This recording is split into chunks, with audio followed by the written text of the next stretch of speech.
Were there any other pitfalls? Were there any surprises? Sounds like you prepped a lot. We, Way too much of me. it was totally worth it though.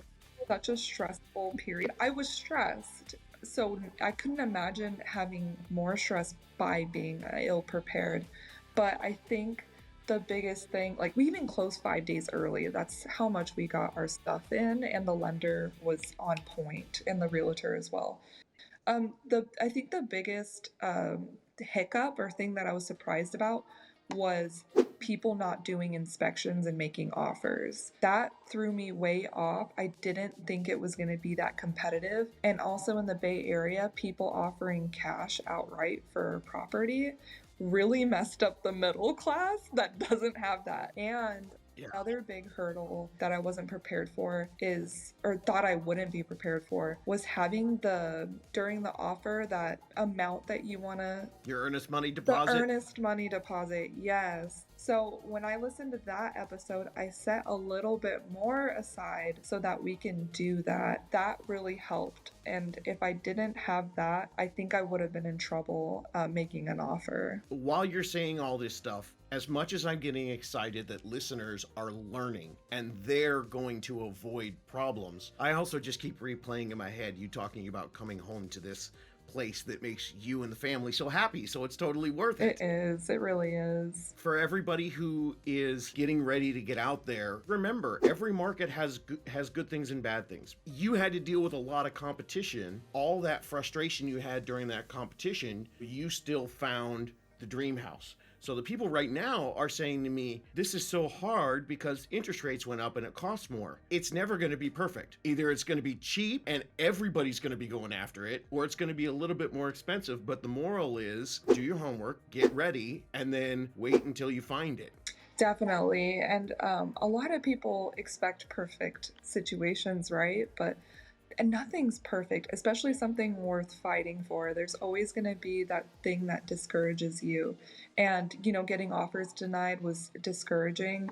But looking back, if I could tell myself that, it just wasn't the right house, it just wasn't meant to be, just keep preparing and keep strong, that would have really helped me reduce my stress because in reality, the timeframes were so tight. This house went on the market on a Thursday and they wanted to pick an offer by Monday morning. So there was 4 days to get in. So if we did it right, we were going to be one of the few offers because people will come in and love the house, but they might not be as prepared as me.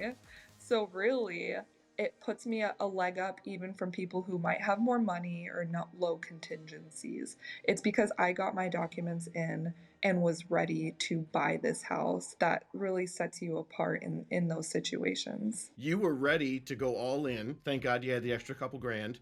I mean, I've had people that have, called the uncle they haven't talked to in 10 years, when they get that perfect, I need $2,500, and then we'll pay you back in the next 3 months, but I just need to cover this little appraisal gap or whatever it is, Yeah, and we could have waited 3 more months and looked, but we knew we wanted the house by the end of December because the market was so volatile then, and January rolls around and interest rates were at an all-time low, so we wanted to not go in an apartment.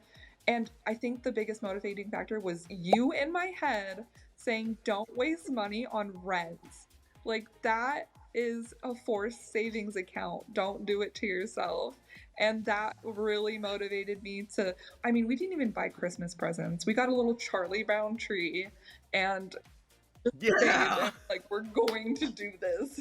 Well, then you just put some tinsel on yourself and run around the house. Here's our present. Here's our present. That's exactly what my son did. He was 2, so he loved it. We had a Of because course. all our stuff was gone. Man, that's going to be memories Exactly. forever. If you prepare, you can get this perfect storm. Briana's talking about not only fighting the fight. I mean, think about it. What if one of those cash buyers hadn't come in on the house that you wanted that was, a couple pegs below this one? It felt horrible at the time because you were prepared and you were ready to go. You were ready to take something because it was going to be a forced savings account, but because you had all those options, you got the best of both worlds. Now everyone's going to think that everyone's going to be able to do this and they're going to call me up and be mad at me. But the more you prepare, the better your chances. And be realistic. Like, if you're not ready, you're not ready. But when you are ready, you're prepared, you won't be disappointed. I'm just so thrilled. I could talk forever, but I know people probably want to stop doing the dishes or whatever they're doing while they're listening to us. Thank you for being so inspiring and really helping everybody understand. When people tell me this is so hard, I need to take a day off of work. Gang, she was in Germany. Get over it. Okay? But I understand the pain. Yes. And I it love was it. worth it. We already have equity built in the house. And thank you so much for setting us up and taking the time to answer our emails and set us up with our unicorn real estate agent, because really she made a difference. She trusting her and even trusting her with how much we wanted to offer, and just jumping in the pool was everything, and it was just the right amount to establish a little equity.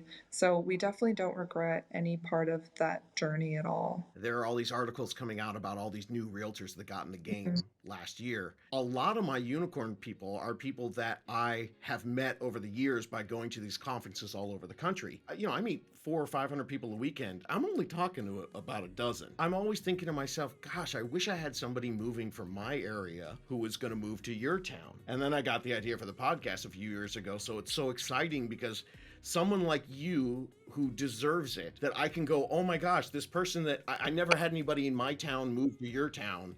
But now because of the podcast, I can say, I know someone awesome there. Yeah, exactly. It's so nice. The networking is so important to help people.